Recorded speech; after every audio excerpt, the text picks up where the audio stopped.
నదుల అనుసంధానం సృష్టికర్తే అన్న నందమూరి తారక రామారావు గారు. మరి మీరు 19లో ఏ విధంగా కాలువల్లో నడిచారో మేము చూసాం. కాలువలు వెడల్పు చేసేస్తాం, రాయలసీమను సస్యశ్యామలం చేసేస్తాం, చేసి ప్రతి ఎకరంకి నీళ్లు ఇస్తాం.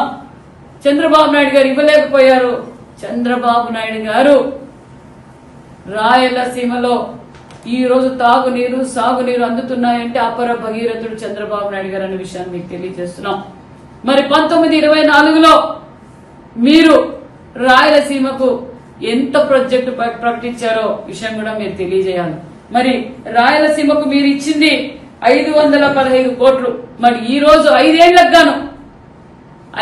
గాను మీరు చేసింది అంతైతే ఈ రోజు మేము హెచ్ఎన్ఎస్ కి సుమారుగా కూటమి ప్రభుత్వంలో రాయలసీమ సాగునీటి ప్రాజెక్టులకు 24-25 ఆర్థిక సంవత్సరంలో 6,613 కోట్లు కేటాయించిన ప్రభుత్వం ఎన్డీఏ ప్రభుత్వం, మాన్యశ్రీ ముఖ్యమంత్రి చంద్రబాబు నాయుడు గారు.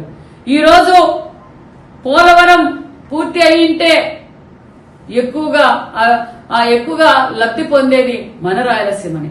మరి రాయలసీమ ద్రోహి ఎవరు? మీరేం చెప్పారు? పోలవరం ఎప్పుడు పూర్తి అయిపోతుందన్నారు.